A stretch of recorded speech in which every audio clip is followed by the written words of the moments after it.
Dirty Sports Podcast. I said, welcome to the Dirty Sports Podcast with Andy Ruther and Joe Prano. Welcome to the Dirty Sports Podcast. Welcome to the Dirty Sports Podcast. I'm your host, Andy Ruther, coming to you live from Cincinnati, Ohio, with my co-host from Port Hueneme, California, Joey Nochel Prano. Hello, Andy. Hello. You didn't hear the intro though. I didn't hear the intro song. That's all right. You know it. I know it. I was trying to guess when it was going to end, but I don't know it well enough. I almost like jumped in, but no, I couldn't hear it. But that's okay. I've heard it 2,000 times. Well, it would stink if you can't hear calls today. Yeah, would stink if I can't hear calls. For sure. Did we ever figure out? This has happened once before, but then it resolved itself. Do we ever figure out what the reason behind that was? No, I have no clue, to be honest. Okay, well, let's hope for the best. Let me try. I don't know if it's a me thing. I can't imagine it is. How could I tune myself into,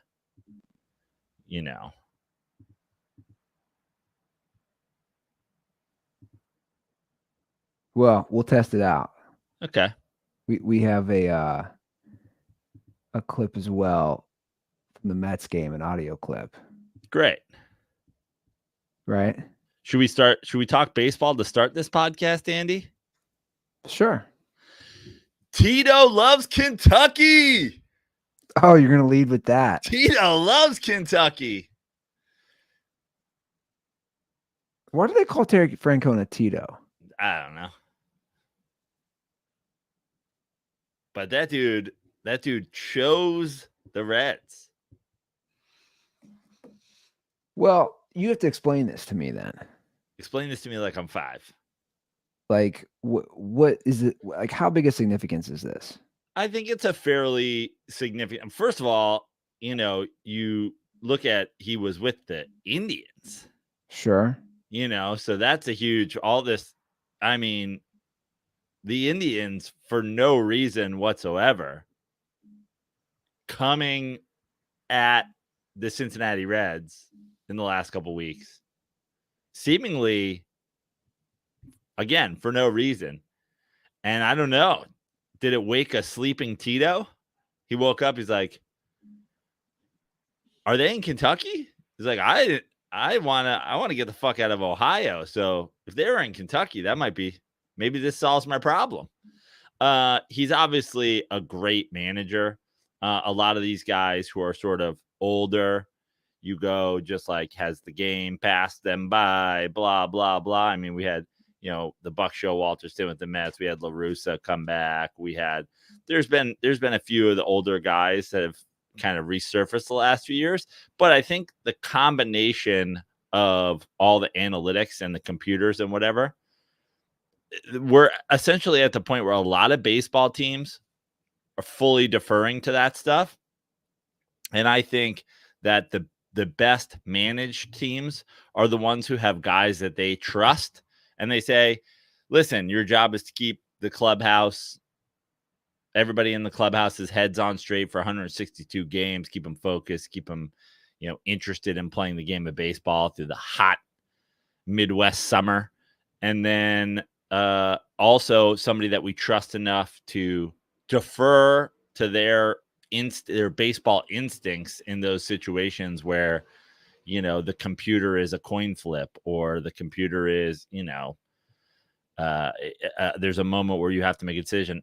Honestly, the Mets season started out so disgraceful that Carlos Mendoza was on the hot seat for me 5 games into the season, because it felt like he was going to be one of those guys that was a computer guy. But one thing of many that has turned the season around is that trust in Mendoza to seemingly zag away from the computer at times. And I think, that it's not football. It's not even basketball. Like the manager is important, but not that important from the day-to-day, baseball decisions. But I think having somebody that you trust in that, I think it's a great hire. Honestly, it's one of those things. If you're a Reds fan, it's like, who the fuck else would you want? Pete Rose is dead. Well, look, everyone's saying that here, but so everyone here is acting like they're for sure playoffs, they're for sure whatever, because people are stupid. And again, I'm obviously not the biggest. I don't follow baseball closely enough to know. But my response is this, because they're like, oh, he had another small market in Cleveland, and look how many times they made it to the playoffs or went deep in the playoffs. My response is kind of the same thing I would do with the Bengals. I'd say it's still the same ownership. Now they do have young talent, but there's only so much a manager can do. Just like there's only so much a coach can do. My point is the front office needs to help. Yeah, I think that there is.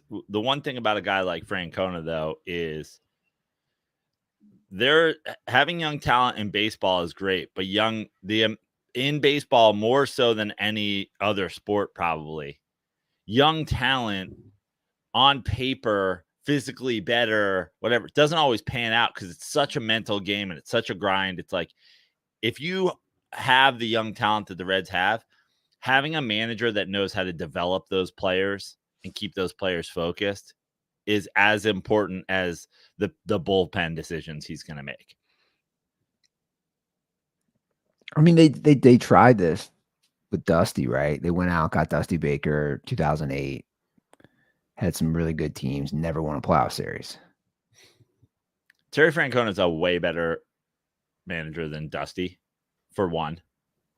But also, I'm not saying next year that you guys are a playoff team, but I think in terms of developing young players, like the same goes for this Mets team. Like they moved on from Showalter a couple years ago, but I think Showalter was a big part of developing some of these young guys.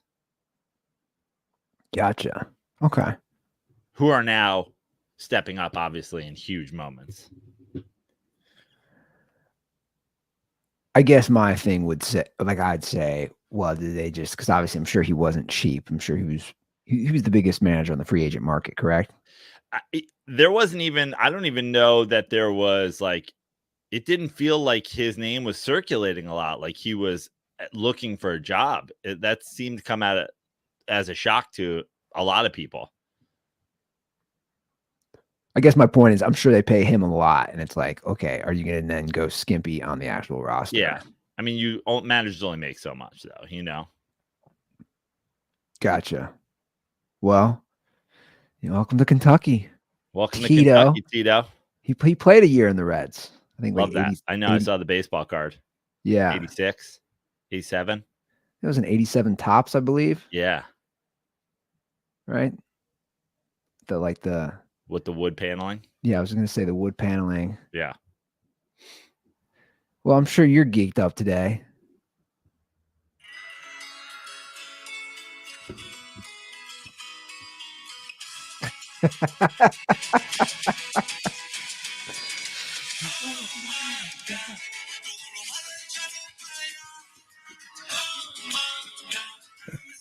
I mean, I'm as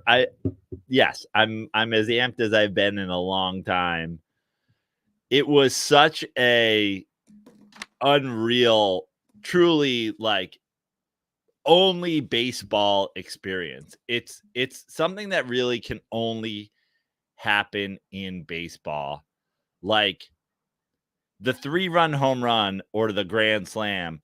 It's the football equivalent of they go, oh, it's a 2-score game. They got to like kick and then they got to get the ball back and they whatever. Like baseball is just it's so its own thing where it's like you get a couple guys on and you're one swing away from turning a 2-score game into a lead. They were down to the 9th inning. they get one of the best closers in the game come in and face some guys and giving up a home run. I think he gave up 2 home runs the whole year, including this one. Devastating changeup comes in. Pete's been so down. Mets fans down on Pete. Baseball analysts down on Pete. Talking heads down on Pete. And I texted my buddy yesterday, 2 days ago. He was just like, Pete looks lost. And I was like, I believe though, like I polar believe, like I was like, I feel like Pete is setting us up for a $200 million home run. Like I feel like, and he's like, I hope you're right. And then he came up in the 7th or the 6th, maybe 6th or the 7th with a chance, and it was terrible. And then he dropped a pop fly down the, a foul pop up down the first baseline. And I mean, the Mets fans were out in that moment. And I was just like, I'm not like, and I've been on the Pete train the whole time. I think this is it's been handled despicably by this Mets organization. It felt like they were going to do the same thing that they did with DeGrom, which is you don't pay him. And then he feels this pressure to perform, and then he doesn't. And then all of a sudden you don't offer him enough money. He goes somewhere. He didn't want to be here. And it's like, you've had 5 years to extend who will be your all-time leader in home runs in 80 more games. Not only that, he translates so obviously into a DH one day that it's like despicable that this deal hasn't gotten done. But everybody was using this as justification. Oh, see, this is why he doesn't deserve it. This is why he doesn't deserve it. Pete's lost. Pete's lost. Pete's lost. They figured out Pete. And it's like, baseball, man. He literally hit like probably $120 to $150 million home run. And if I was Steve Cohen, I'd let them play a couple games in Philadelphia on Saturday and on Sunday. And Tuesday morning, when he arrives to the ballpark, I would have a fat fucking contract for him to sign. And I would be like, you're going to sign this today. We're going to announce it on Twitter immediately. And you're going to get a 2.5-minute standing ovation the first time you come up in game 3 at home. Whether the series is tied 1-1, whether we're down 2-0, whether we're up 2-0, it doesn't matter. Game 3 in Citi Field is going to be huge. And I'll say this right now. And send me this after, Andy, because I'm going to clip it, put it out there for Mets fans to see. Pete Alonso, when he makes his first at-bat at Citi Field next Tuesday, game 3 of the NL Division Series against the hated Philadelphia Phillies. Mets fans need to get up out of their seats and give a standing ovation that causes the umpire to call timeout so that there is not a pitch clock delay. We need a 2-minute standing ovation. We need an embarrassingly long standing ovation. Not only because Pete Alonso deserves it, not only because of what Pete Alonso did in that game, not only what he's done in his career as a Met, but he deserves every fan who doubted him needs to stand until it's an uncomfortable amount of clapping.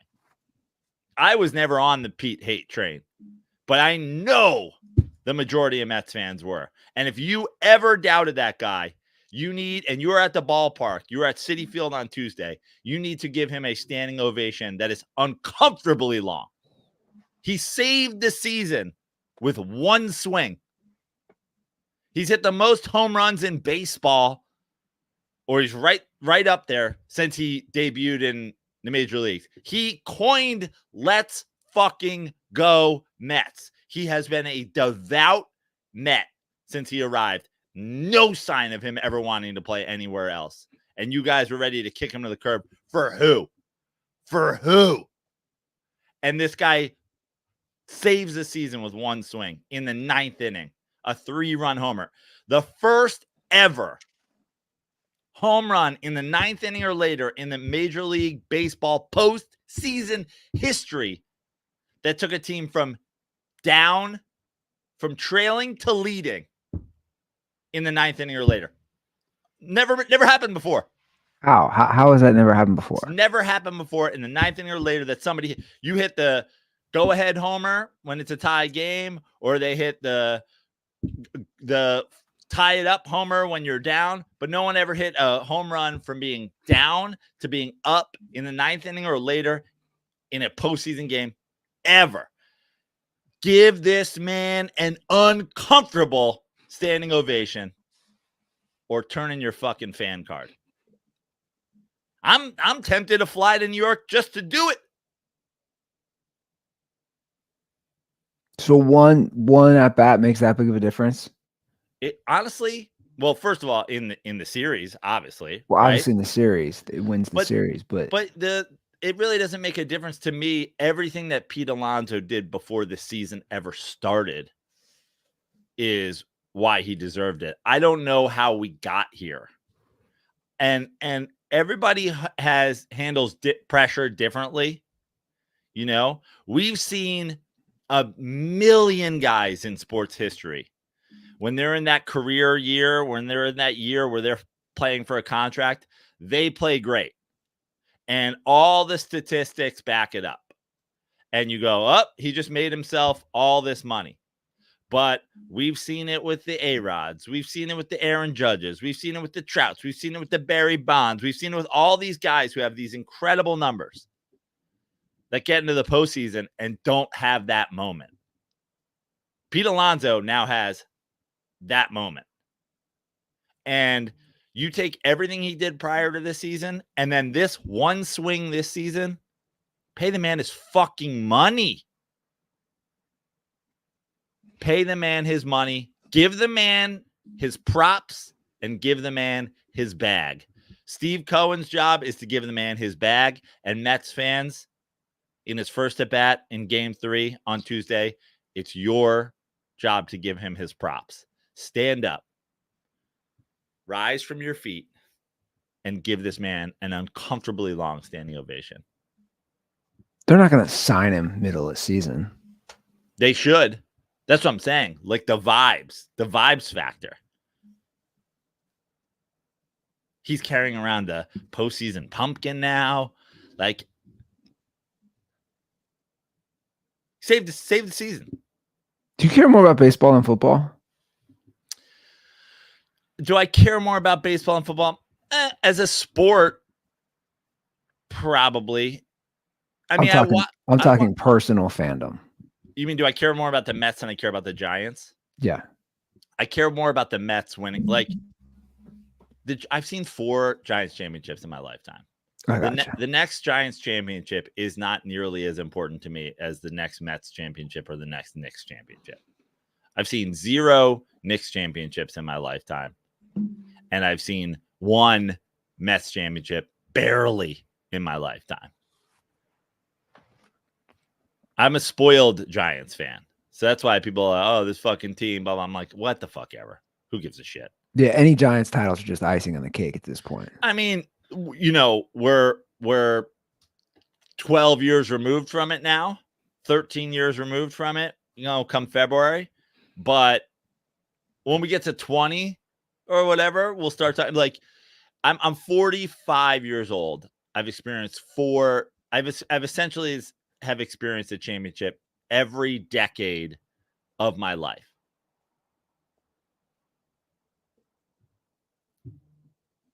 So yeah, I care more about the Mets winning a championship than I do about the Giants. Now, I watch a lot more regular season football by percentage than I do baseball. Sure. So no games today. All the games start back up tomorrow. I feel like this is a very wide open postseason, more so than we've seen.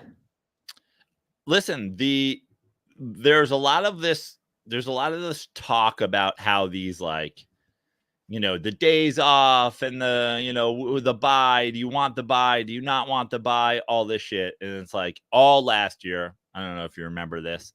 the Braves were one of the teams that were the bye. Yeah. We had a week off. We were playing so great. Then we had a bye. And this year they didn't have a bye. They didn't even have one single day off. In fact, the day before the postseason started, they had to play a doubleheader against the Mets. They got swept. So it might just be that the Braves are historical chokers that have made it to God knows how many postseasons and walked away with 2 fucking titles since they moved to Atlanta. But this postseason thing of 3 games, this wild card round being 3 games, all home games for the higher seed, followed by a series where the team that's coming off of winning that series gets to take on a team that's essentially on a week bye, is an interesting, it's an interesting way to pair up teams, and it's caused mayhem the last few years. You could argue some teams like the time off, some teams don't, but it definitely affects everybody different. And I don't know that the Mets win last night, as much as I hated the way that doubleheader shaped up, I don't know that the Mets win last night if they don't have that win in Atlanta in game 1 of the doubleheader. It's like, the Mets catchphrase for the entire existence of the organization essentially is you got to believe. And some years that's more easy to buy into than others. But when you have a game like they had in that game 1 of that doubleheader against Atlanta, you're like, yeah, we've done this before and we can do it again. Why not? You got to believe we can do it. And so the scheduling has definitely affected teams differently. But yeah, like I thought the Orioles were going to win that series. I thought the Astros were going to win that series.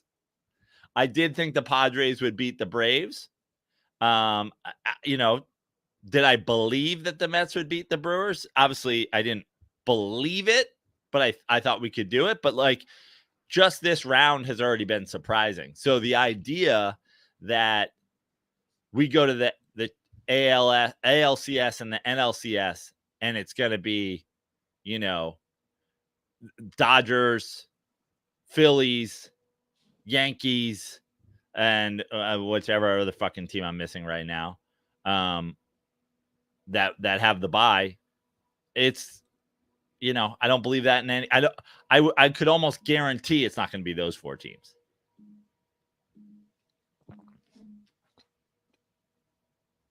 Do you like the new format? Obviously, I kind of do like they did it last year as well, but I actually do like the new format. It is very weird to have a playoff series that doesn't have a home game. Yeah, but I agree. I much prefer it to the 1 game series, the 1 game wild card. Baseball has never been a 1 game wild card or 1 game, sport.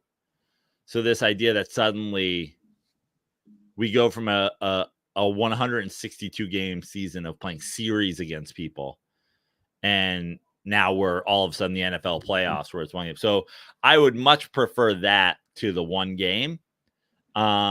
And I kind of like it. It's like, if you don't win the division, much like in football, you got to go on the road. There's no like, oh, well, when we come back home, it's like, you might not come back home. And for a team like the Braves, for example, the Braves didn't win the division, so they would have had to go play 3 games in San Diego. Had they made a 3rd game, they didn't because they're choke artists. Had they made a 3rd game, or had they won the 2, they wouldn't have even gone back to Atlanta. They would have gone straight up to LA. So I kind of like that road dog attitude if you are a wild card team. Yeah. I see what you're saying. So what are we thinking now in the divisional round? Well, we get to play the Phillies, which I'm ecstatic about. Now, there was a world where I would have liked to face the Dodgers or face a Padres team so that I could get to a game. But at the same time, knowing that if we get through this series, they come to the West Coast either way, no matter who comes out of that other series. Now I don't really give a shit about. It'll obviously be a lot easier for me to get to Dodger Stadium than it would be to get to San Diego. Petco Park, I prefer, but at the same time, Dodger Stadium's pretty great. I don't have a strong opinion in that series. I actually think the Padres might win it. I kind of believe, in the like the Padres are playing well. The Padres have that vibes that the Mets have. I think the Padres are feeling something right now. That being said, they very much are playing a big brother type situation in the Dodgers, and we've talked a lot on this podcast about big brother strength. So I like the Padres in that series, but I could see the Padres getting stuffed in a locker. Mets, Phillies, I bet you the Phillies would say that they have some sort of big brother strength, which is just like ludicrous. The big brother in the NL East since the realignment is the Atlanta Braves. I feel ecstatic about the potential of going into Philly after what we just did. The way the Mets are hitting the ball out of the ballpark in, going down to Philly in a bandbox, the way they're pitching. We've never really been like Bryce Harper's really never been a problem for the Mets. Not as a national, not as a Philly, not as anything. So I'm excited about that series. I believe the Mets will win. But I think it's going to be a great series. The Phillies obviously have some really good starting pitching.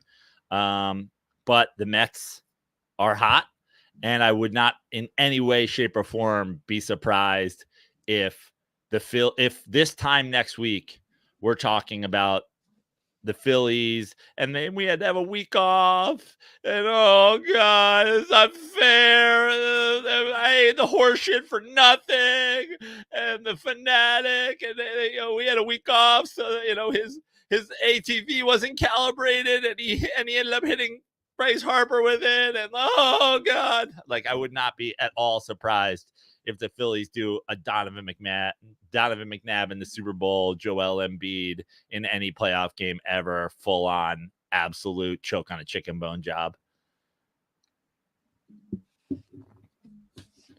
And then, of course, I was going to say, what about the AL? Yeah, in the AL, I'm a Yankee hater, which is, there's no doubt about it. And to all of the Yankee fans out there that are like, as much as I hate the Mets, gotta feel good. It's kind of cool to see. Fuck you guys. I don't give a shit what the fuck you think. Take your fucking, it was a cool win and shove it up your fucking ass, as Charlie Sheen said in Major League. But I also obviously hate the Royals. So that series for me is Alien versus Predator. Although I guess I'm rooting for Predator. I'll take Kansas City. I'm rooting for Kansas City. I think the Yankees win. I'm rooting for Kansas City. I think the Yankees win. Tigers, Guardians. I don't believe in either of these teams all that much. But again, the Tigers having played a series, having some sort of vibe going, having AJ Finch eliminate the team that he was fired from for cheating, having him eliminate just the Astros in general, the way baseball feels about the Astros, I'm going to take the Tigers. So I've got Mets, Padres, Dodgers coin flip, Tigers, Yankees. Tigers, man. Look at Detroit. Just gotta get the basketball team together. Yeah.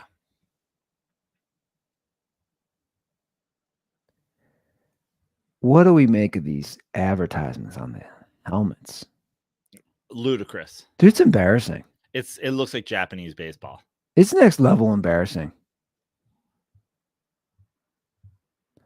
The only thing that doesn't make me like so fucking angry about it is that it's all the same sponsor for all the teams. But still, like the playoffs started, I'm like, what the fuck is this? Why is this? I wonder what that deal is for. Because it's just like, it better be for a shit ton of money.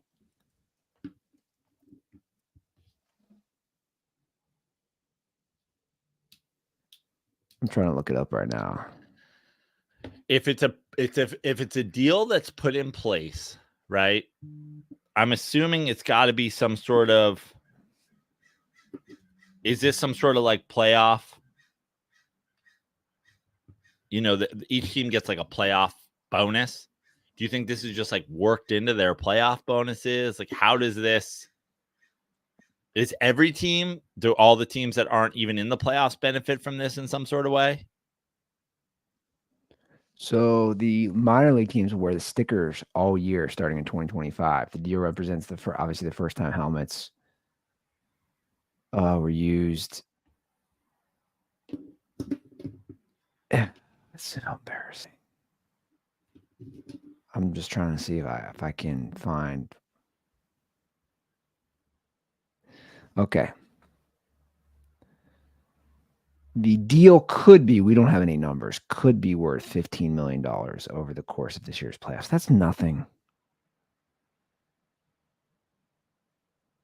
I just like, what is that? What is $15 million For how long? for this year's playoffs? Okay. I mean, if you split that just between the teams that made it, it's just a couple $1,000,000. Yeah, it's essentially paying for their fucking playoff bonuses, but I don't know if it's worked out that way. So they just opened a flagship store in Venice. Wow. What is it?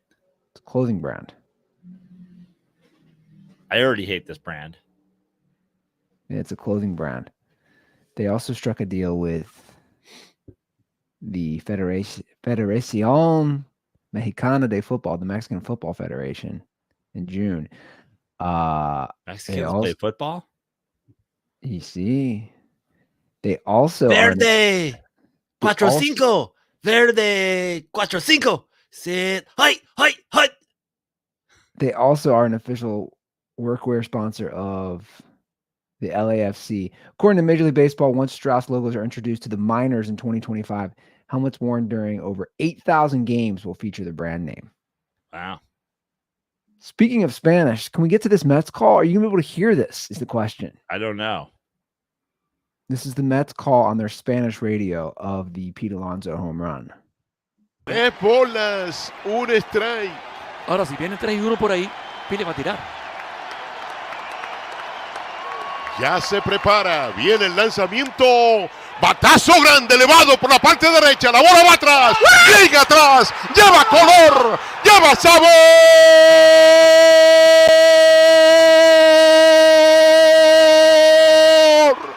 ¡Home run! ¡Hasta la vista, baby! 3-2 se ha puesto el partido. Los Mex están arriba. Rebelión de última hora de los New York Mets. He sounds like the Prigione. You know what he I sounds? know. It's my favorite part of the Spanish thing is because They get out of breath. they do the for like 20 seconds, and then they got to keep talking. It's my favorite fucking thing in the world. And the thing, here's my question for you, Andy, is when they do the extended, is that as annoying to like Mexican people? Like to me, it's so cool. But also then I think about like the American equivalent. It's like when the Yankees guys like, the Yankees win. And I'm like, I hate your guts. You're the worst. For some reason, when the Spanish do it, it's amazing. Also, we gotta point out maybe my favorite part. Hasta la vista, baby. Yeah, he did throw an hasta la vista, baby. And then also the second guy, you gotta play it a second time. Listen for the second guy about 5 or 6 seconds in who sounds like he shot himself in the leg, Plaxico Burress style, like he's in the booth, and then it's like like a dog bit him on the face. 3 bolas, 1 strike. Ahora, si viene 3-1 por ahí, Philly va a tirar. Ya se prepara, viene el lanzamiento, batazo grande, elevado por la parte derecha, la bola va atrás, llega atrás, lleva color. The one guy's doing a call and the other guy's getting dragged out by fucking kidnappers. ¡Lleva sabor!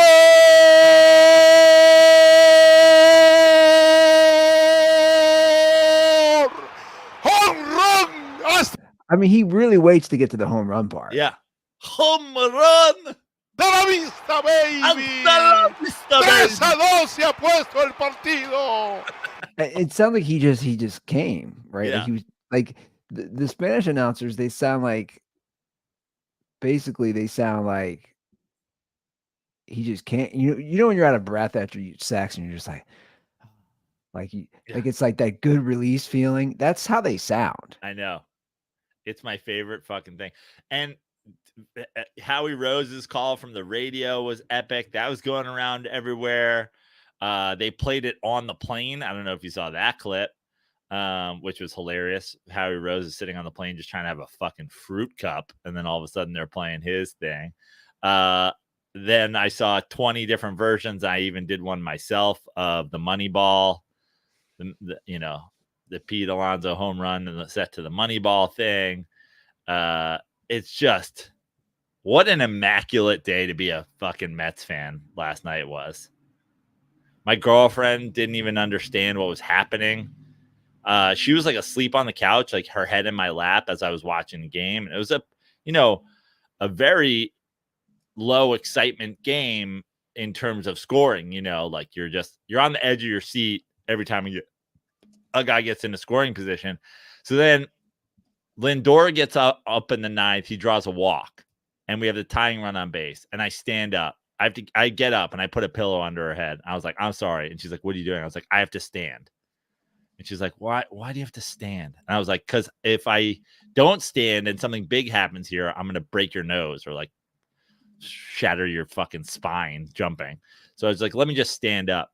And then Nimmo gets the hit and there's 2 guys on. And when Alonso hit, I just start screaming. And she's like, what the? She's like, did they win or did they lose? Or like, why you sound like you're in pain? I was like, oh, Camilo, hasta la vista, baby. She's like, are you coming? And I was like, it's in Espanol.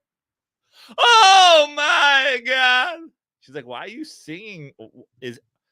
Are you doing a song featuring Pitbull? I was like, yeah, this is featuring Pitbull.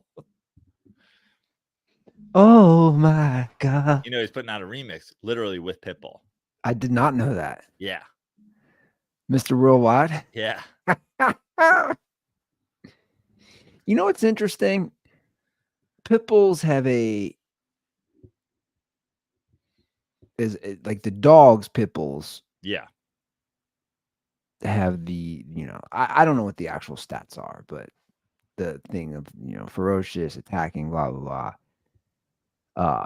Again, I don't know what the stats are, whether that's right or wrong. I don't know. I can't tell you, but that's not my point. My point is he is nothing like a ferocious. No.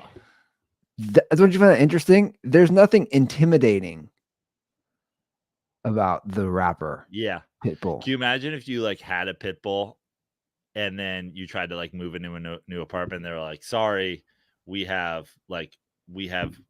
exceptions. Like, yes, we're dog friendly, but like certain breeds are not allowed. And you're like, well, my Pitbull's well trained. It's like it's never bitten anybody.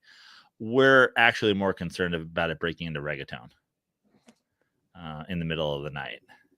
So, or I was thinking they were like, I thought you were gonna go a different way with it. They were gonna say, oh, we don't allow pit bulls. And then I was gonna hold up a pit bull doll where he starts singing. I don't know if a pit bull doll exists. So he's gonna do a remix. Yeah. I don't know if it's dropped officially yet or if it's coming soon, but it was. Listen, I'm telling you, this is why this is not my favorite Mets team of all time, but it's like quickly becoming it. And I talked about this at Justin Wood's golf birthday party this time last week.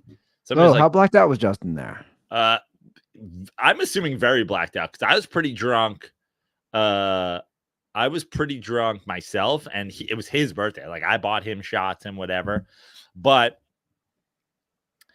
I drove down, and then we played golf, and then we went from the plan was to go from the golf course to Justin's new favorite bar, Tiny's High Dive, which is a fantastic bar in LA, by the way.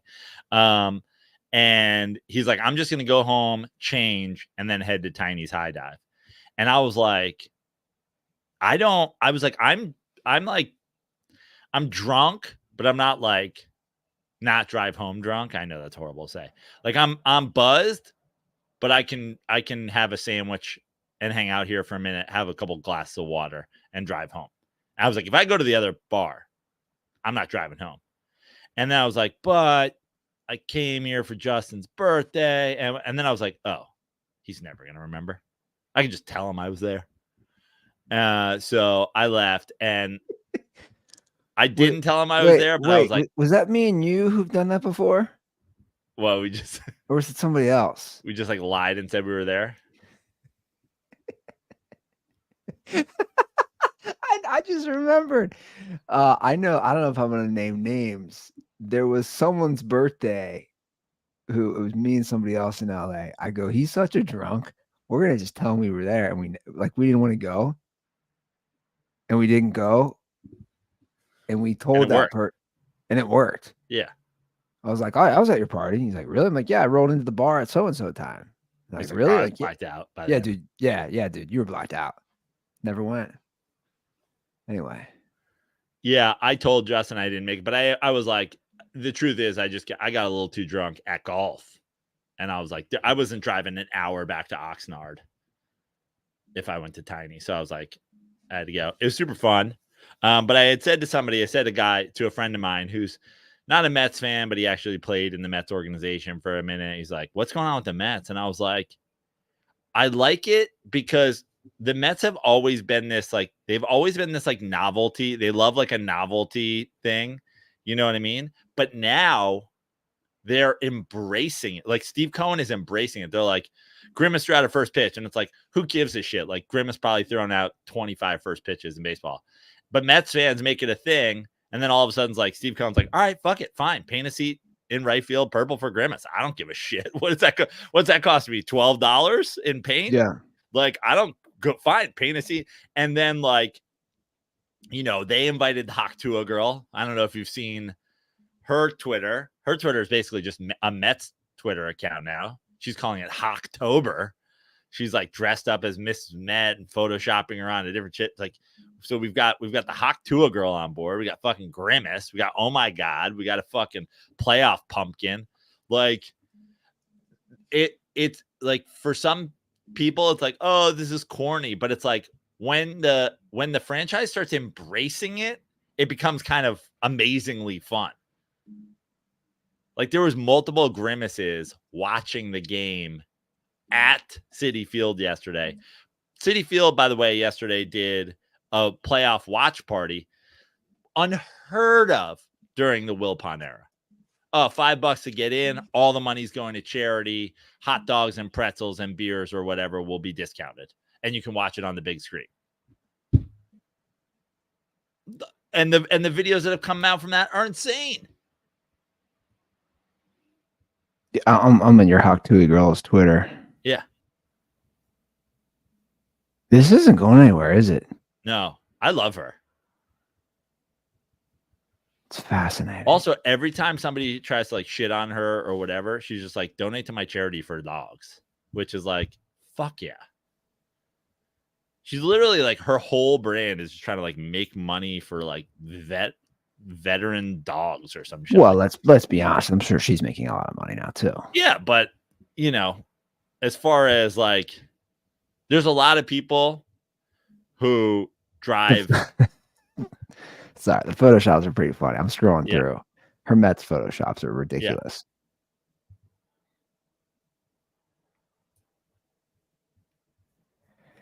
Yeah, I mean, I don't have a negative opinion. I don't know why. I think a lot of people probably do. Of Haktua? Yeah, like what? There's nothing different between her and someone who's on Vanderpump Rules. No. And to be honest, she's better than any of those twats. Yeah. Or the fucking Kardashians or whatever. Except she just talked about sex. She didn't actually fuck some dude on camera and then try to make it like she's like, I care about fucking whatever. When meanwhile, you're just trying to sell fucking Skims. Yeah. She literally got famous for being funny. People act like she like sucked a dude's dick in the street and then spit on it. She No, got that's famous true. for being funny. It's funny. Yeah. It's true. Actually, she got famous for doing something funny and then not immediately diving into the spotlight. That's what made her blow up, is that no one could find her. Oh yeah, that's true. So we got to get to my boy Pete. R.I.P. Pete Rose. I know. Do you want him at this point? You don't. Now he should never be in the Hall of Fame, right? Now we all agree, like, it would be so disrespectful to him to put him in now. Well, I don't think he'll get in. I think, I think what'll happen is one day the next commissioner or the commissioner down the line, some Rob Manfred, Bud Selig commissioner will be like, this is going to be a good, if commissioners got elected, somebody would do it. But somebody will be like, as for my approval ratings. We've obviously all said what we think about the situation. Everybody has an opinion. He's so polarizing. But the majority of people think he should be in. At this point, the majority, it's overwhelming. Well, it's just ludicrous to embrace gambling so much. It's the combination of the embracing gambling and the combination of he's the all-time hit leader. Now, listen, you know what would fucking jack up my approval ratings for a commissioner? If somebody was like, we've unbanned Pete from baseball for gambling, so he is eligible for the Hall of Fame. Unfortunately, I'm rebanning him for fucking a 15-year-old, and he's once again not eligible for the Hall of Fame. I'd be like, this guy, I like this guy. This guy's got some balls. Yeah, but nobody talks about that. No one talks about that, which, like, again, Ty Cobb killed somebody. Like, so my thing is, all I care about really, I think you have to separate the two when it comes to athletes, what they do on versus off the field. This idea of morality, to me personally, shouldn't play a role in any of it, right? You're a Hall of Famer for what you did on the field, on the court, whatever it is. That's my opinion. I don't care if you're a serial killer, a serial rapist. If you did that stuff, if you played well on the field, like we can separate. I don't know why it's so difficult to separate them. Now a lot of people will say he knew the rules. You don't bet on baseball, which definitely had a lot more weight until they started being presented by FanDuel, presented by DraftKings, and having sports books in stadiums. Yeah. I can place a bet at Wrigley while I'm watching a Cubs game. I mean, it's an interesting time because Major League Baseball just says we don't fucking care, and they don't even address it. If there was proof, which there has never been, that he bet against the team he was managing, I get it. Well, but it's also interesting. That wasn't when he was a player, though. Like, right. then what is that question? I would argue, you can affect the game more as a manager than you could as a player. In terms of if you're trying to just lose a game. I agree, but he was going into the Hall of Fame as a player. I mean, look, everybody, again, I think everybody for the most part came out and they said he should be in. Faye Vincent, who was the guy who banned him, right? The commissioner who banned him. He wrote an op-ed in the Wall Street Journal. It wasn't long. In response to him dying? Yeah, what a prick. It's titled, and obviously I'm sure he doesn't have the editorial review for the title, but and I read it, of course. It's not long. It's titled Pete Rose Doomed Himself, with the subtitle, I admired the way he played the game, but his off the field mistakes were his downfall. And it's just like, it's not long. It's real short, but he basically said, oh, he was a great player, but we can't forgive him. But the irony is he mentions Ty Cobb. He says the line, his lifetime batting lags behind truly great hitters like Ty Cobb and Roger Hornsby. Like you just said, Ty Cobb killed somebody. His final line is, I ignore the tragedy of Pete Rose. He was overmatched by reality, away from baseball, on hustle, never. It's just like, first of all, why are you writing this, dude? Day after he dies. I don't get you. You were the commissioner who he agreed for the lifetime ban with. He lied to your face. He's putting that all in the opinion piece. We all know this, but he's dead. Yeah. Also, and I think this needs to be brought up. Your name's Faye. The fuck ass name is that? Faye? Your name's Faye?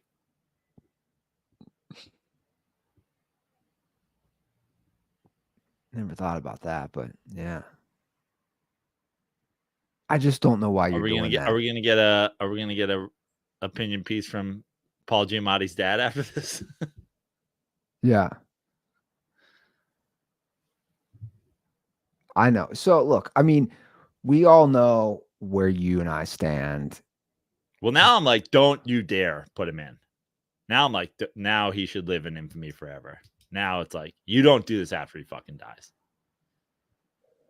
I mean, he is an icon in this city, considering he's from here and, right by the Red Stadium, and it's been that way forever. Pete Rose Way. Did you see the picture of the Big Red Machine all like visiting him at the hospital or whatever? Did I somehow miss that? They all like are standing around him in a fucking wheelchair and shit. It's kind of crazy. Because you got to think there's a bit of Pete Rose. Pete Rose, I'm assuming a lot of people that played with him also think he's an asshole. You know what I mean? But oh yeah, I've seen that. That's cool.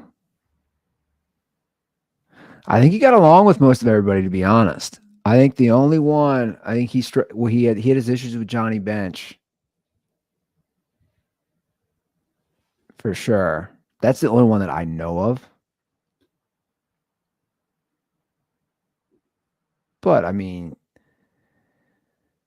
again, I know you didn't watch it, right? But you watched the documentary. Like, you knew this is how it was going to happen. He was old. He's in his 80s. And they weren't going to let him in.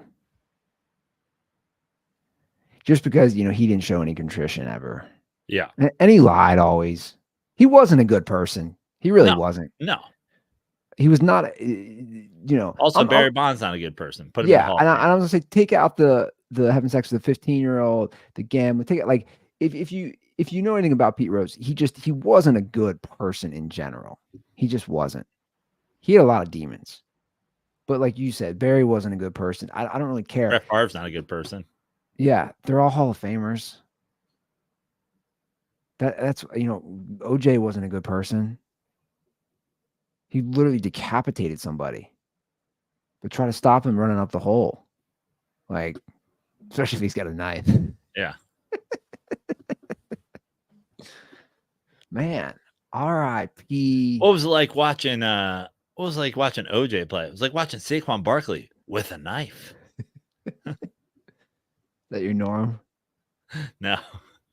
I know. Swartzen did a lot of Norm in his show. Did he? He shared a lot of Norm Macdonald stories, and he was doing his Norm impression. It was pretty good, like a lot. probably 12 to 15 minutes of jokes about Norm and Norm jokes. I guess one of them you'd have to see live, but when Norm was sick, he said I guess Nick Swartzen had told Norm one time he wanted to retire and do a residency in Reno with Norm, and they would call it the Nick and Norm Show. Mm-hmm. And he said that he's like, I was joking.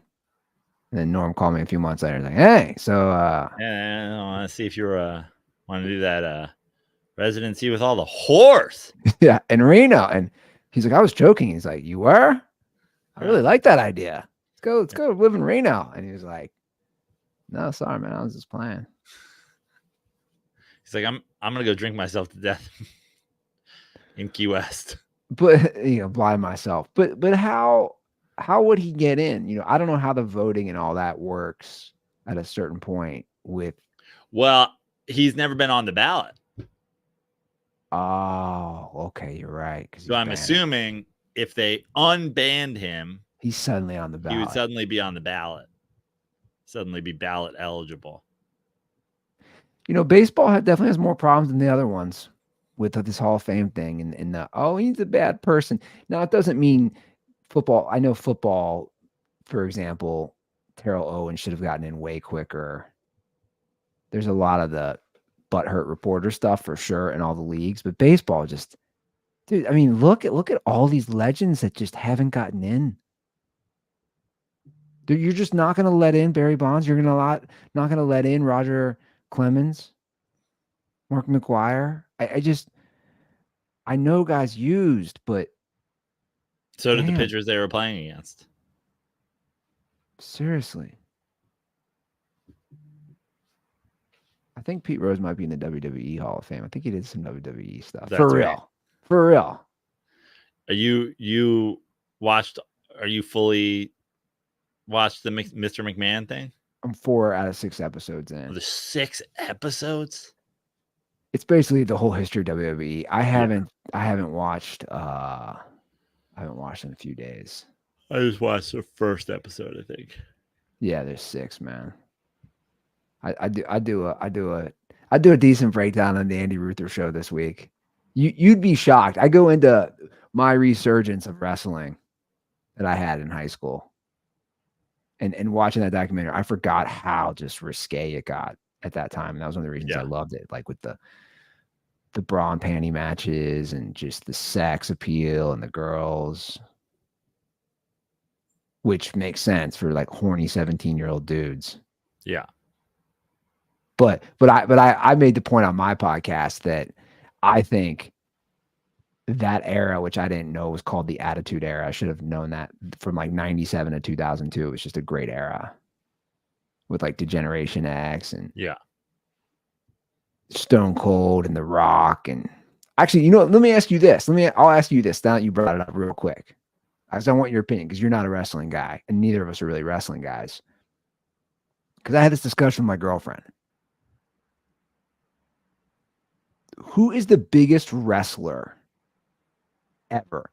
Now the context is like just known for wrestling. So like my example to her was, I don't look at The Rock personally and think wrestling anymore. Right. I haven't for a long time. I just think actor. So we both agreed Hulk Hogan, just like the biggest ever. And her thing to me was, I never watched wrestling. I always knew who Hulk Hogan was. I'm almost 8 years younger than you. She's like, nobody beats Hulk Hogan for me. I honestly, is there like, I don't know if you've presented this to a ton of people or if you saw this online, but like, is there an argument against that? I don't know. That's why I don't think there is. I think when you look at like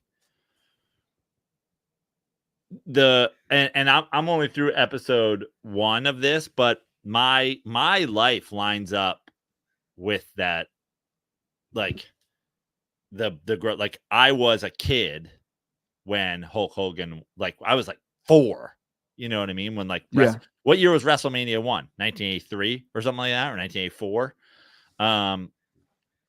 It's literally like I had the Hulkamania workout set when I was like 5 years old. I had wrestling buddies. I had like my life, all that was all of a sudden wrestling was like a full-on thing. And it was sort of built on the back of Hulk Hogan.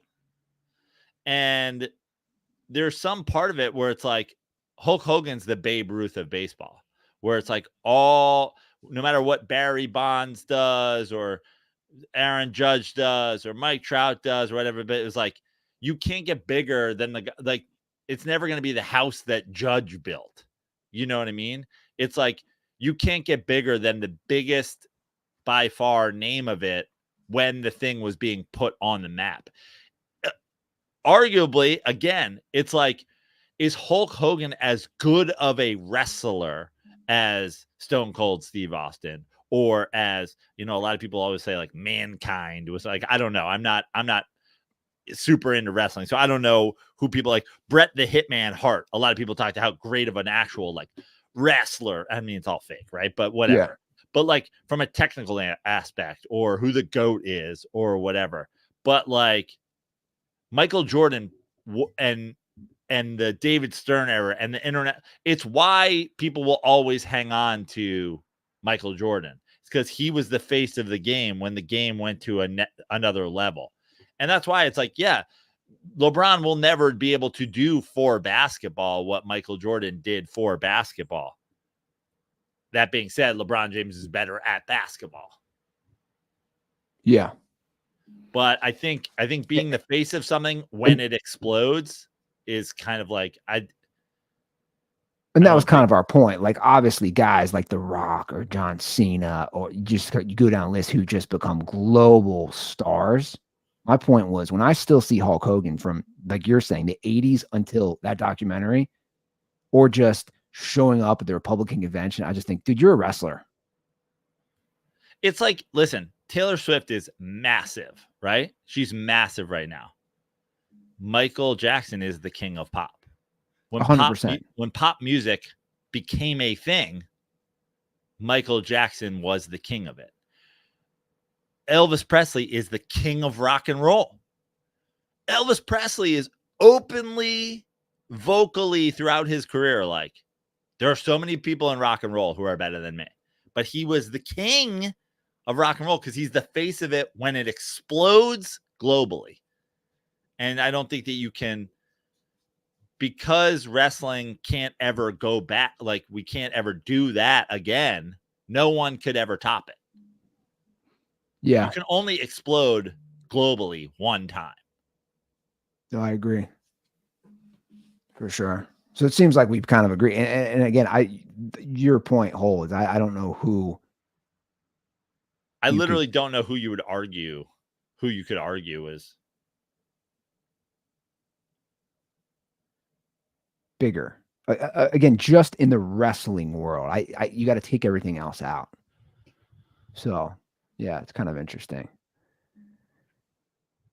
Do you want to? Oh, speaking of wrestling, before we get to that, did you see this? Hi, Bob. Ocho Cinco, James Harrison thing? Yeah, it's ridiculous. Are they actually gonna fight? I don't know. In a match? Because James Harrison would eat him up. Yeah, but I mean, again, it's funny with football players. Like, I feel like the small players get big and then the big players get small. Like, I don't know what James Harrison looks like these days. Bro. There's a video of him walking around Steelers camp from 2 months ago. Just jacked as fuck. I mean, why don't I pull this up? This is from August 7th.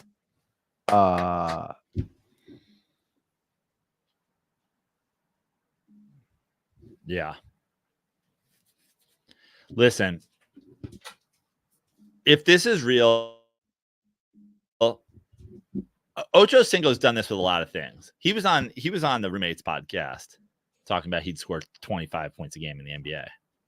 I'm like, bro, it's fun. It's a fun story if you're never going to be in the NBA. And he could have been a soccer player. Yeah. It's a fun thing that we'll never say, but it's like, oh, I'll beat up a guy who could takes shits bigger than me. It's like, well, if you're actually going to fight the dude. Yeah, I guess we'll find out. sure. Why don't we got a couple calls. Yeah. Why don't we get to we'll do the calls and then we'll wrap it up with Some football.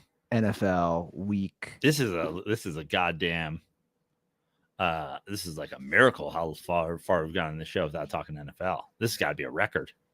It's not a record. NFL week 5 picks. Yeah, let's do it. Don't worry, Joe. I'm just waiting to rub it in how my boy, Mr. Kirk Cousins, got me that extra point. I have all right, let's play some calls and then we'll get to that. All right. This first call was actually sitting in the queue for a while. Goes back to something we were talking about a few weeks ago about the Lions. Yo, what's up, Andy and Joe? This is Hunter from Michigan here with a rant and a question. First and foremost, Andy, I just love and respect that you have turned a corner with the Lions. So you can't hear that. I can't hear that. I don't know why I could hear that other thing. I don't know why I could hear the Spanish call, but I can't hear the thing. I don't know if it's coming through the system in a different way. This is through. Damn. I don't want to exit out of here. I bet that's the thing. I've changed the. Let me go into settings. Why don't I change the settings real quick? See if that does anything. Sure.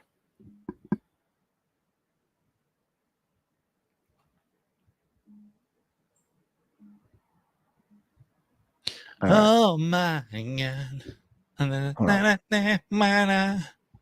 Oh my God. I don't know any of the words they say because they're all in Spanish. Oh my God.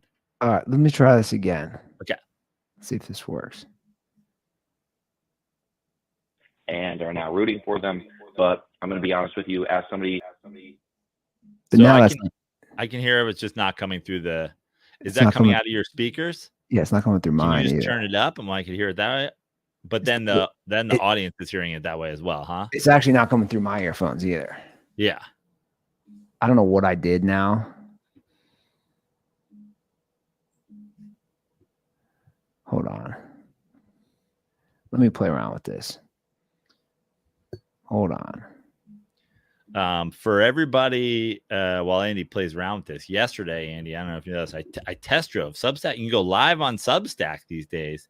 And not only can you go live, but you can add people into the thing. So, I don't know. Substack live watches. I know we've done a couple of those via YouTube, but maybe we do a couple of those via Substack. Could be interesting.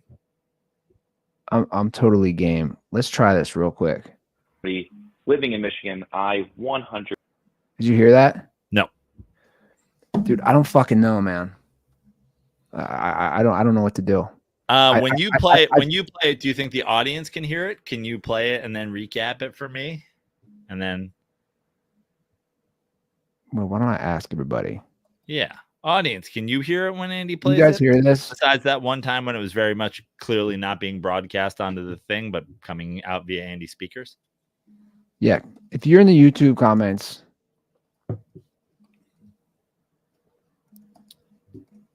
you guys hear this? Did you download the call into the call into StreamYard? Yeah, no, it can be heard. It can be heard. So play it, and then you can just recap it for me. Okay. It's like we're doing crowd work where I've got to you got to tell me what the audience member said. Okay, perfect. Damn, this will be tough though, because the Brock Purdy call is like he's going at you. He wants a Prano reaction. It's real detailed. That's gonna be a tough one for me to retell. Okay. But I'll play this first one. 100% have not. Joe, I'm assuming you probably don't remember this, but during the Rams Super Bowl, you did a live stream of yourself at the game, and I commented in the chat about how my dad was explicitly rooting against the Rams because he didn't like Stafford and talked all about how he was a terrible quarterback with the Lions and never got it done, and he didn't like him and blah, blah, blah, blah, blah. And it was in my opinion, one of the dumbest arguments that I've ever heard from a sports fan. Love my dad, but I got to call him out right here. And I really just think that this is most Lions that I've seen. They booed at Stafford during that playoff game. And it's like, to me, you're just WNBA fans who are mad at Caitlin Clark for making your sport popular. Like, you're just jealous. You're just bitter. Like, there's no logical reason for it. So fuck Lions fans forever. Okay, so the first part of the call, he's basically saying big F you to Lions fans forever. He's from Detroit, actually. So first of all, I just turned off my thing. Now, if I play it through my computer speakers, I can hear it. So that's good. But I only caught it starting with the Stafford thing. So recap it for me. That's basically it. So the fact that Stafford was So he's a booed Lions fan, but fuck Lions fans. because Stafford was booed when he returned to Detroit for that playoff game. And he's saying his dad is one of those fans who said he was trash. And the point is, he actually never was. He won a Super Bowl the minute he left the Lions and went to a competent franchise. Couldn't agree more. Okay, so yeah, keep that turned on, and we'll finish the call. I hope, put some suicide cereal on your Little Caesars pizza. Last but not least, it is towards the time of the year that I believe you guys said that most things like Miller Lite are re-upping their sponsorships and things like that. So what can we as the Dirty Sports fandom do to re-up that sponsorship? So if there's not anything, oh well. But thanks for taking my rant and my question. Peace. All right, thanks, Hunter. Appreciate it. So the second part of your call, I love everything about this call. yeah, he's asking about Miller Lite. And good memory, by the way. This is the time of year where negotiations start for brands for the next year. So very impeccable timing, by the way. Hunter, it's like you willed it. I actually received an email yesterday. And the email was about Miller Lite pitch for 2025. And your question, how can we get Miller Lite back on board? Well, here's how we start. You guys tweet at them, send them an Instagram story, TikTok, whatever it is, tag Miller Lite. This is how we get the ball rolling. Let them know we want to be back with them. Sometimes you break up and then sometimes you get back together. And sometimes it wasn't maybe meant to be for the first time, even though it was a nice 5-year run. Sometimes you need a break. And that's kind of what we're doing. We want to get back with Miller Lite. I very famously have a joke where I poo-poo on the idea of soulmates. It's now extra famous because Nikki Glaser stole it from me. But I don't believe in romantic life partner soulmates. I do believe in beer soulmates. I do believe that Miller Lite is my beer soulmate.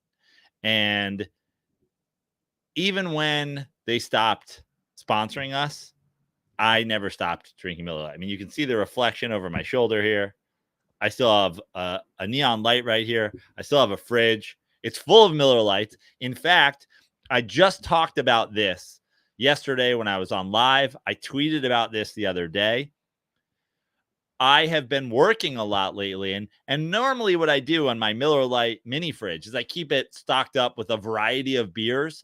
Majority Miller Lite, like 3 of the 4 racks will be Miller Lite, and then the top will have like a mixed bag of beers, just in case somebody comes over. They like a stout, they like an IPA, they like a can of margarita, whatever. I haven't been able to do that recently because I've been working, so I haven't had the time to go like beer shopping. So my fridge was only full of Miller Lite because I bought like 40 pack of Miller Lite, and I drank myself out of everything else. But the Mets were playing the Brewers, and I was like, I can't. No, even though it's my beer soulmate, I'm anti-Milwaukee for the series. So no Miller Lite will be drank. And I drank whiskey the other night. And then yesterday I went out and I got some stouts. I was almost going to order some Omegang, which is in Cooperstown, New York. I almost ordered some Hudson whiskey from New York. But the second Francisco Lindor took that ground ball on one hop, stepped on second base, fired to first, series was over. And I tweeted it and I put it in my Substack chat. I cracked a celebratory Miller Lite and I took it down and I immediately moved on to a second one. Series is over. We're back, baby. My beer soulmate. And you can go interact with that tweet. You can say, glad the Brewers are out and we can now enjoy Miller Lights for the rest of this Mets playoff run. You can tweet at them directly. You can tag them in an Instagram story if you drink Miller Lite this weekend. Let's bring my beer soulmate back to Dirty Sports. Yeah, you know what? Sometimes before you get married, before you lock it down forever, you need that long weekend like John Lennon and Yoko Ono took. You know, you just need to get yourself apart so that you can come back together stronger. If you love something, let it go. And I let it go from the podcast for a year, or they let us go, depending on how you look at it. And I let them go for the Brewer series. But now I don't have to load up my fridge for the because now Phillies, I'll tell you what, I'll drink 1,000 Miller Lights responsibly, not in a row or anything, responsibly before a Yingling is ever. I won't even hold. If somebody's like, I'm going to the bathroom, hold my beer. Put your Yingling down on a table. I'm not touching that shit. Well, I think we all want to bring this back. Can we bring this back, which just went on the screen? Dirty Sports presented by Light. Oh, look, he threw it right back up there at the top. Every Monday, every Thursday. It's like Andy believes in the secret. He's manifesting it. We want to bring it back. And I know you guys want to bring it back. So let Miller Lite know. That's what you can do, Hunter. You asked the question, what can we do to expedite this process and to let Miller Lite know we want to renew this partnership? That's what you can do. Takes 2 seconds. Just let them know. And just to be clear, I'll be drinking it either way. Joe will be drinking it either way. Exactly. Oh, my God. All right. So you can hear these calls then? I can hear them now. We'll see. We'll see when you play the next one. Yeah. All right. Let me do the Big Cock Brock one, because this one is specifically for you. God, here we go. Boys, I'm back. It's your Brock Purdy lover boy. Rough start to the year, 2-2, but I think we'll be all right. Just wanted to call in and see if I can get Joe to rip me a little bit. Wanted to share a couple quick stats that I thought were cool. Brock Purdy, through his first 25 career starts, has the highest passer rating than any other quarterback in NFL history in their first 25 starts. He's also currently leading the NFL in passing yards. Obviously had some guys out, still put up some monster numbers. And something I saw the other day, he actually has a faster 10-yard split than both Debo and Christian McCaffrey, which is interesting. So the guy has the ability to be elusive, coming out of the pocket. So hot take, Joe. I know you're not going to like this one, but I believe Brock Purdy, when it's all said and done, looking at their whole body of work, will be a better quarterback than Justin Herbert and Josh Allen. So go ahead and rip my asshole apart if you'd like. Love to hear it. All right, boys. Check back in soon. Stay dirty. All right. Bold claim. I mean, listen, this is. But okay, real quick, I was just going to say, as far as playoff team stuff, Brock has been on a better team, so he's already got a Super Bowl appearance, so that helps him. Right. I'm saying how people view things, whether that's right or whether that's wrong. I'm not saying. I'm not going to get that angry about this because, first of all, and I go back to what I said. It's like, you guys have forced me to come at Brock Purdy. I like Brock Purdy. I've always liked Brock Purdy. I'm a Brock Purdy fan. I actually think Brock Purdy's ability to scramble, to get outside the pocket, to throw on the run, to make things happen with his legs is one of the main reasons Brock Purdy is a great QB. Also, we've talked at length about the team that's surrounding him.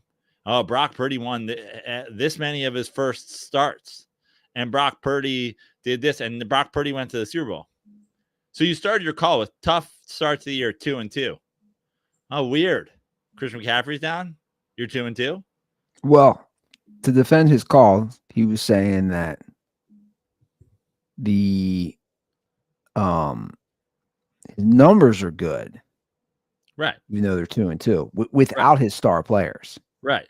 I'm just saying, we've all thrown the love behind Brock Purdy because of what the Niners were able to do with Brock Purdy. Brock Purdy wouldn't even be starting if they were 0 and whatever with Brock Purdy. They would have moved to this guy. They would move to this guy, or whatever.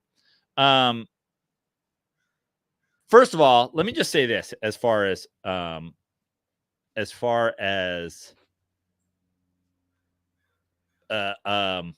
evaluating quarterbacks go.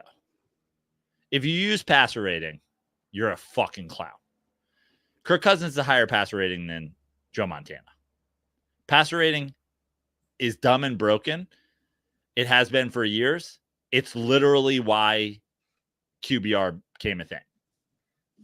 The league leader in passer rating right now is Sam Darnold. So Sam Darnold's playing well, but Sam Darnold's the best quarterback in the NFL. Below him, Josh Allen, who you just said Brock Purdy will be better than. Baker Mayfield, who I think Brock Purdy is better than. Joe Flacco, obviously small sample size. Joe Burrow. Sorry, Jaden Daniels. I don't know if I said him after Mayfield. Jaden Daniels, Joe Flacco, Joe Burrow, Brock Purdy. QBR, Josh Allen is ahead of him. Andy Dalton's ahead of him. Sam Darnold's ahead of him. Then Purdy. Then Daniels, Burrow, Lamar Jackson, Kyler Murray. So it's like, first of all, just don't. Kirk Cousins has a better career rating than Joe Montana. Throw quarterback rating out the fucking window. Second of all, if we're going to base him having a better career than Justin Herbert or Josh Allen, how do we set that? How are we measuring that? To be totally honest, seems like playoff wins would be a dumb thing to do, but at the same time, I'll take Josh Allen in playoff wins because I think Josh Allen's teams will get to the playoffs over and over and over, and he'll pick up one here and he'll pick up one there. And yeah, Brock Purdy went to a Super Bowl, but what about when there's no Christian McCaffrey? What about when Kittle retires? What about when Debo is not there anymore? Josh Allen's now on to the team with nobody, with no weapons. It's looking pretty good. He's ahead of Brock Purdy in quarterback rating, if that's what you're measuring guys by. Yeah, I don't know. I mean, are we talking about longevity stats? Are we talking about all pro appearances? Are we talking about Pro Bowl appearances? Do you want to weight this by, career yards and career touchdowns and Pro Bowls and all pros and playoffs and Super Bowls won? I just don't know how you're measuring it. Who had a better career, Eli Manning or Dan Marino? For me to answer that? Yeah. Well, I mean, you got to say Eli won 2 Super Bowls. So it's pretty I honestly, I'd probably be with you as well. But there are people who would be like, that's insane. Dan Marino had every passing record ever, blah, blah, blah, blah, blah. But it's like, so this is my point. You can't get me really that fired up about it because I don't know what you're measuring it on. I'll tell you what, if we wanted to sit down and bang this out, I'll tell you what will not be in the equation is quarterback rating. Yeah, I agree. I mean, look, here's my thing. And I know he was putting that towards you. I struggle. I see what you're saying about Brock, and Brock has looked he's looked nice. And I like Brock Purdy. Yeah. Yeah. Same. I like Brock Purdy too. The thing about Brock, which I've said again, they've been successful. And now obviously he's played better than Jimmy G, but my point is they've been successful as a team with anyone at quarterback. Right? Like that's where the question is, and you just said it. It's like Josh Allen's on the Bills without weapons. They let them all go. Let his top two receivers go. He's looked pretty good.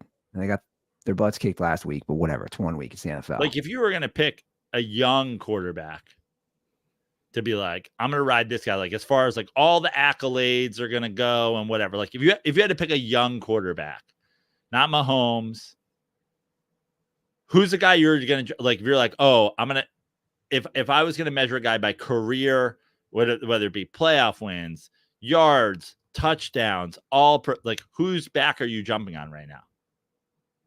Josh Allen. Okay. Let's take Josh Allen. Let's go younger. Let's go guys in the last 3 years coming to the league. Oh, guys coming in the last 3 years. Yeah. Okay, so you're taking out Burrow, you're taking out Herbert. Yeah. I mean, Purdy's right there. Okay, Purdy's there. If you had to take career, were you going to take, if you had to like look down, you're going to take Jaden Daniels or you're going to take Purdy? It's a great question. You're going to take Stroud or you're going to take Purdy? It's another great question. You know why I might take those two guys? They're doing it on teams that suck historically. Who every quarterback that you put in the fucking spot just gets fucking trounced and trampled and kicked to a different team and has to leave and has to go here, has to fucking go there. Brock Purdy's good for the Niners? God damn. Who saw that coming?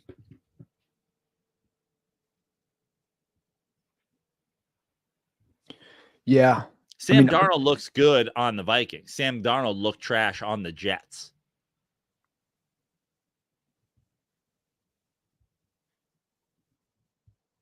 Definitely where you go matters.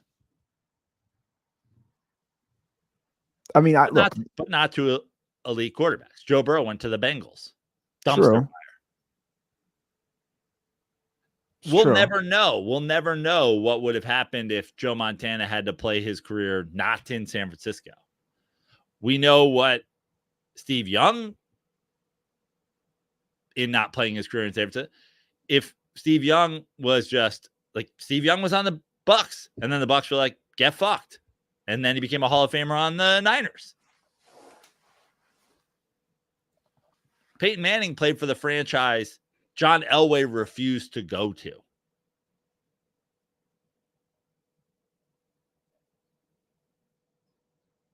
CJ Stroud's on the franchise that has made David Carr have to eat soup for every meal.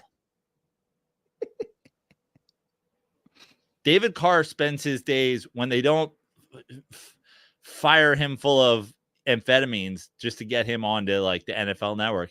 He spends his days playing checkers with Jim McMahon and eating stew. Well, that's a great segue to get to these games. Yeah. Last night was a crapshoot, I felt, as far as my pick, and I just said, fuck it, you pick the Bucks. I'm going to go with the Falcons. Back and forth game.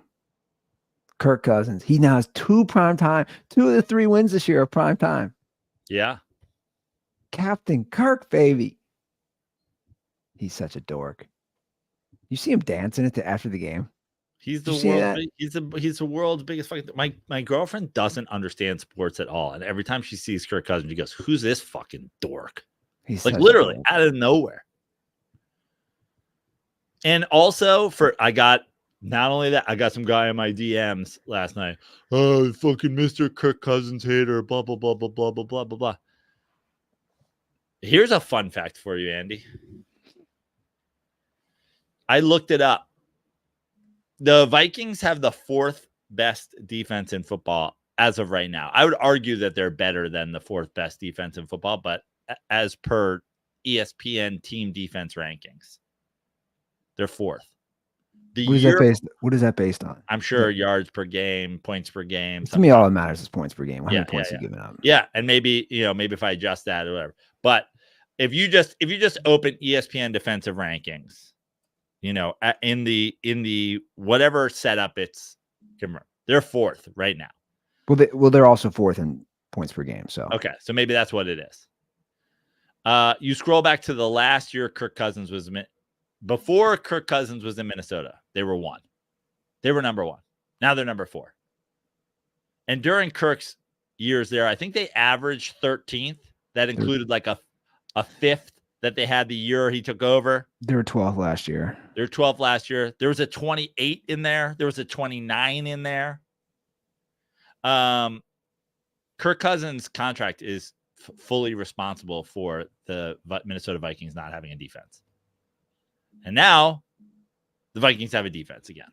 Kirk Cousins single-handedly responsible for undoing an elite defense in Minnesota and leaving solely responsible for bringing it back. So Kirk Cousins threw for 500 yards against the Saints team yesterday. Great. They're not winning a Super Bowl because everywhere Kirk Cousins goes, no team's able to put a defense on the field because they have to overpay for a mediocre quarterback who's going to throw for 500 yards in fucking NFC South games. It is interesting. So I have it right in front of me. 2020, they were 29th in defense. 2021, 24th.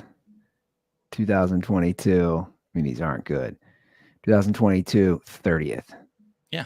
2023. So the last 4 years there, they did jump to 12th last year, which also he missed half the year. That was Flores' first year. No, it does hold up. They couldn't pay a defense. They can't pay a defense now. You're not gonna win if you don't have a defense. You're just not gonna win. That was a choke job last night, though, man. That's a total choke job. To be honest, I didn't watch a second of it until overtime.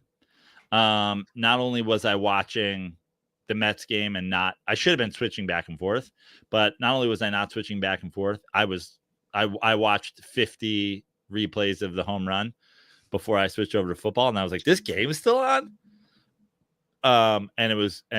I watched the kick go in that sent them to overtime, and then 4 plays into overtime or 3, whatever the fuck it was. The game was over, so I didn't watch a lot of it, but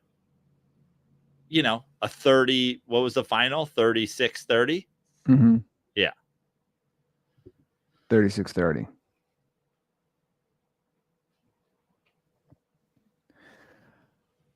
It was a fun one. It was a fun one to watch. But yeah, it was no defense, that's for sure.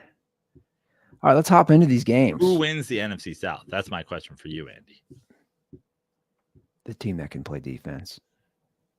I would lean towards the Bucs or the Saints.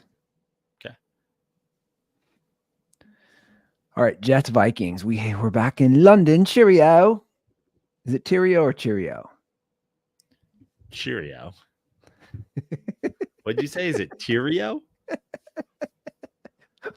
Wasn't that the fat kid on? Wasn't Tyrio the fat kid on Vine? Yeah. I was like, what is this?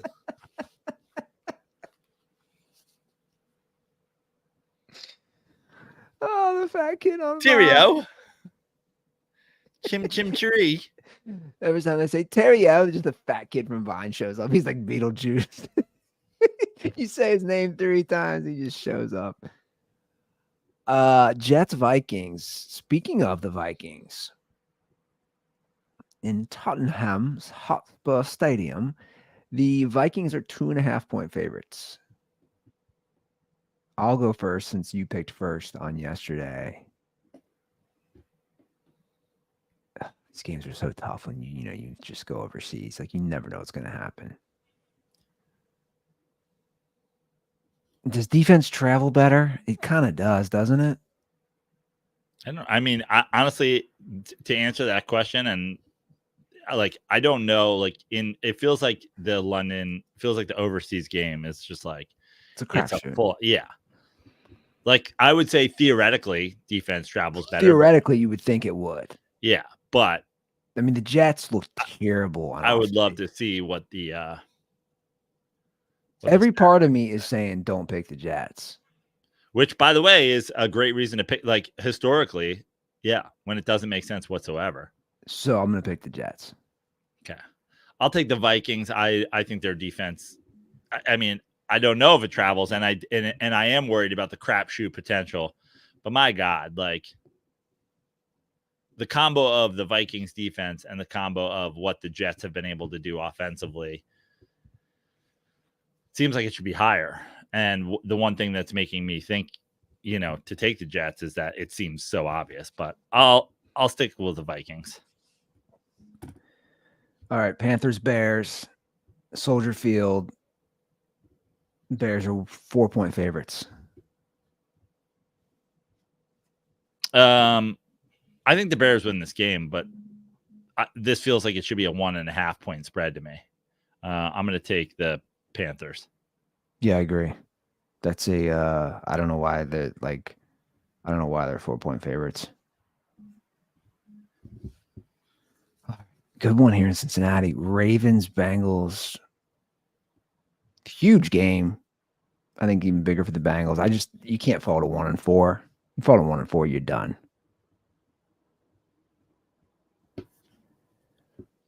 Bengals are 2.5-point underdogs. I'm going to take the Ravens to win and cover. Wow. I'm going to take the Bengals to win the game. They've shown no signs that they can stop the run. I agree with you. I just feel like this. I feel like this division's going to be a dogfight. Like, I don't think that the Steelers win 11 games or 12 games or whatever. And then,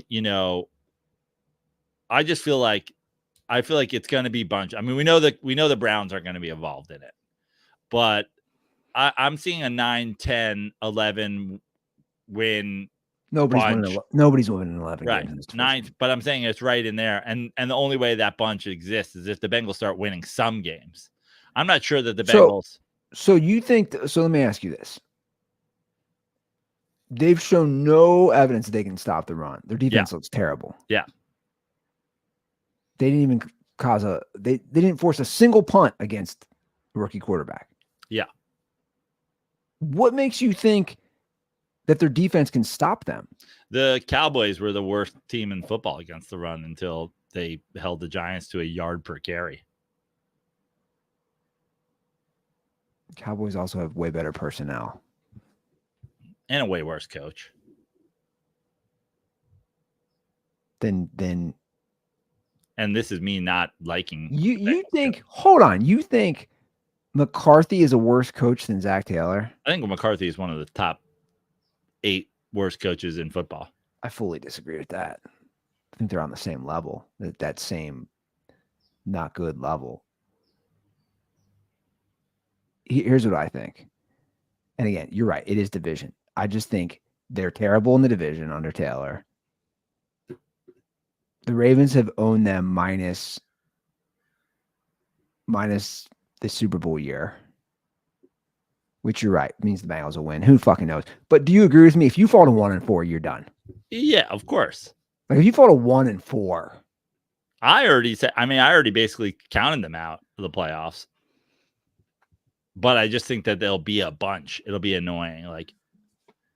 But I'm going to win the game. Okay. Wow. Joey, no chill. Money line. Pick of the week.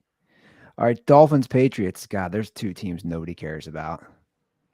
I'm done with you, Dolphins. I'm done picking you. I'm done. What's the spread? Oh, such a tough game. 1 point New England favorites. They're both 1-3. Is it me first? Yeah. Well, I've been done with the Dolphins. I'll take the Patriots to win. I gotta take the Patriots. You know, you look at, and I know I said this, but I'll say it again. You look at Mike McDaniel, you know, you look at him on the sidelines during that Monday Night Football game. And again, dude, it's a home game. I know you have a backup. What kind of coach are you if you just completely suck because you don't have Tua? You're not a good, like I'm gonna say it right now. Are you just not a good coach then?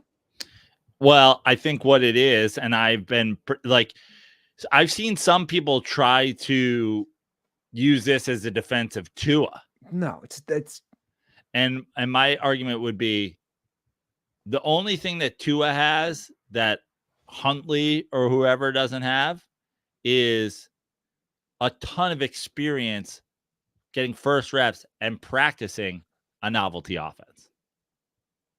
If they weren't running a novelty offense, you could throw Andy Dalton in there. You could whatever. Like I don't even necessarily. That's true. I don't even necessarily think this is a credit. I mean, Skylar Thompson was terrible, but and that's a whole other thing. Are you an elite head coach if you can't figure out, you can't get a competent backup on your team?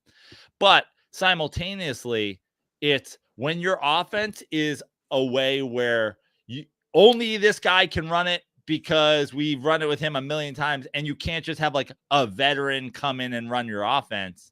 Well, then maybe you're not running a real offense in the first place. I mean, that's a great point. So yeah, I think Mike McDaniel would be an elite Big 12 coach. I mean, he would make Texas Tech just so fun. He would make getting Oklahoma State to 9th in football when they score 50 points a game and getting them into like a weird Cotton Bowl. God, it'd be so fun. But this is the NFL, buddy. Well, you're just maybe break out your pocket protector. Browns Commanders. It's in Washington. They're 3.5 point favorites. The Commanders. I'm up first. That half point hook I don't like. I'm gonna take the Browns. Woo! Wow. Okay, I'll take the Commanders. Feeling dangerous, feeling hot, being high on themselves. All right, Colts Jags. I see the Colts have rolled out Jonathan Taylor, and they're not sure on Anthony Richardson. Jags are 3-point favorites at home. What a mess. What a mess Jacksonville is. Dude, they were like a low-key Super Bowl dark horse favorite going into last season to make it to the Super Bowl. Yeah. What do you think? Even with the injuries and whatever, like the 3 seems too big, feels too big for me. But at the same time, it's a division game, and it's like the Jaguars are bound to win one at some point. Yeah. It's a home game for Jacksonville. Mm-hmm. Yeah, I guess I'll take the Jags, although I don't know how many times I can be burned by the same team in one fucking year.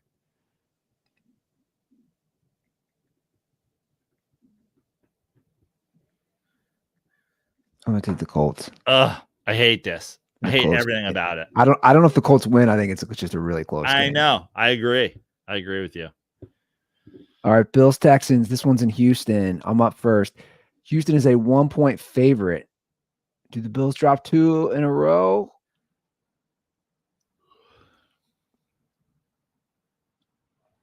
I'm gonna go Bills, win and cover. Same. same. I think this is a scared line. Like this Ravens game has this line scared. It's like, if this game happened before the Ravens game, are the Bills 4-point favorites in Texas? Yeah, I think that game definitely affected that line. Yeah, I'm going to take the Bills to win. All right. Raiders, Broncos. Broncos are 3-point favorites. It's in Denver. Both teams are 2-2.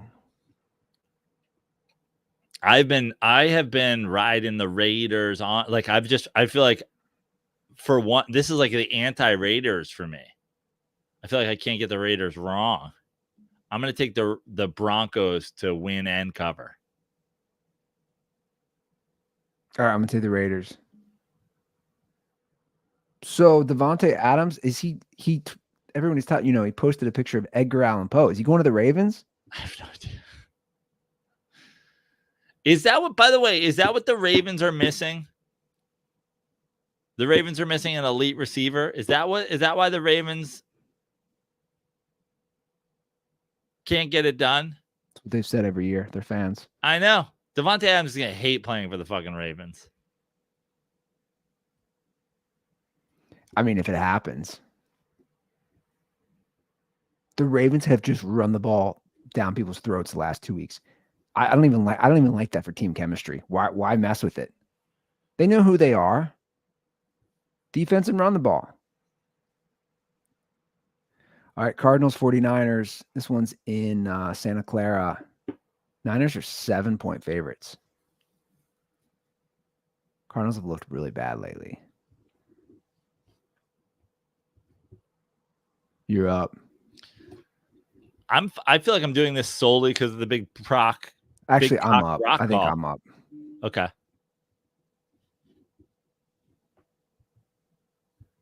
I'm going to take the Cardinals. I am also going to take the Cardinals. 7's crazy. It's a big spread. I know they got their ass kicked by Washington, but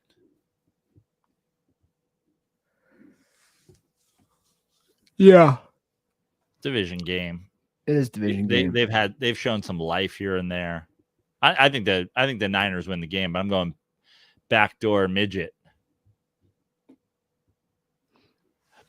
Another bad contract. All these bad contracts for quarterbacks right now. Another bad one. All right, Packers, Rams in LA. Packers are 3-point favorites. That's going to be all Packers fans. Yeah. I'm actually going to take the Packers to win and cover. Same. All right, Giants, Seahawks in Seattle. Seattle 7-point favorites. 7. Stuff. I think the Seahawks win this game. I don't really think it's close. No neighbors. Singletary's hurt. Giants, not a good team coming to the West Coast. Neighbors is out? Yeah, Neighbors is out. 7's a lot. I'm going to go win-win situation for me. I'm going to take the Seahawks to win and cover. Obviously, I get burned by the Giants playing a close game and losing, but it's a big spread for me. I'm going to take Seattle. Or I'm sorry, I'm going to take the Giants. Wow. Sorry. Yeah, that's what I meant to say. It's just such a big. I feel, maybe I'm wrong. I have to see the stats. I feel like these big spreads are just not covering this year for the most part. Yeah. Cowboys, Steelers, Sunday Night Football. It's in Pittsburgh. Steelers are 2.5-point favorites.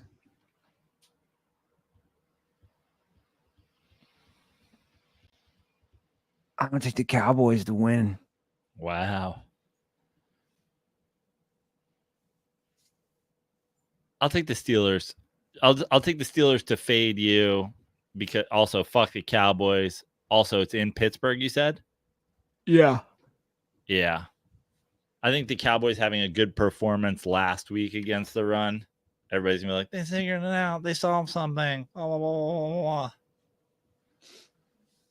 They've been bad against the run. Is that a fucking, is that a one-off game or did they find something? I'm going to bet that it's a one-off kind of game. I think the Steelers run it down their throats a little bit. All right, this next one, I have a feeling we're both getting the same pick. Saints, Chiefs. Chiefs are 5.5-point favorites at home. Monday Night Football.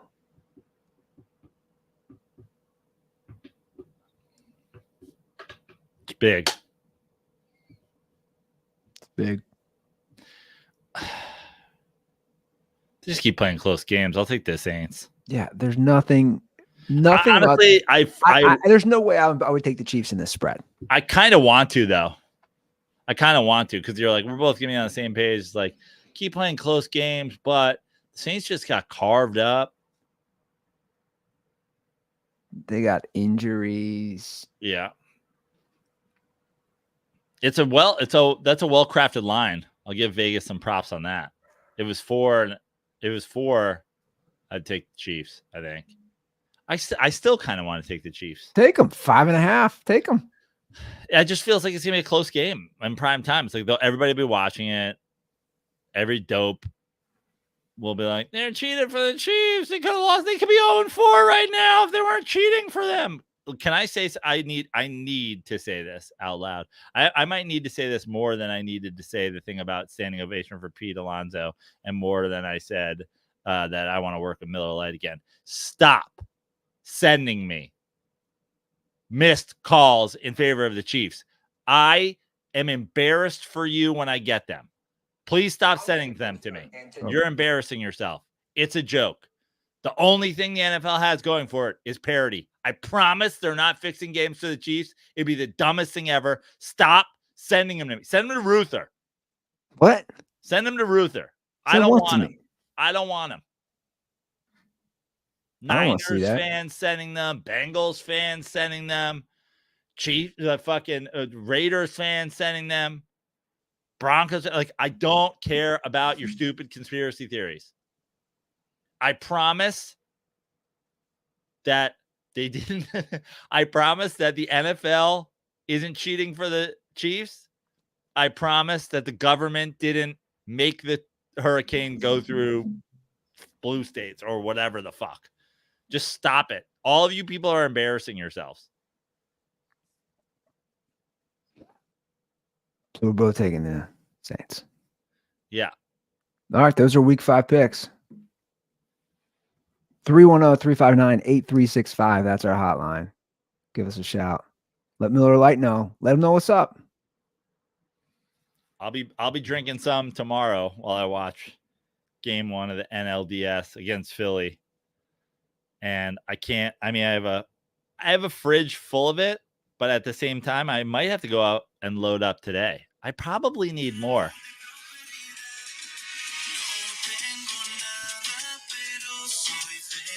Mets in 4. Fuck Chase Utley. Come see me this weekend. I'll be performing with Lachlan Patterson at the Levity Live Oxnard. Tomorrow, Sunday, I'll be there. Next week, I'll be at McDuff's Pub, South Lake Tahoe, for a show on Saturday the 12th.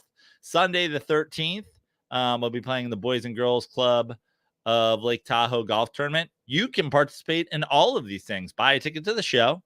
You could also buy a foursome for the golf tournament. All the proceeds go to the Boys and Girls Club of Lake Tahoe. So come see a show in Tahoe next week. Come play golf with me next week. Come to a show this week, Levity Live Oxnard, or the following week after that, October 14th through 20th. I'll be at Brad Garrett's Comedy Club in Las Vegas. If you want to play some golf there, hit me up. Let's go.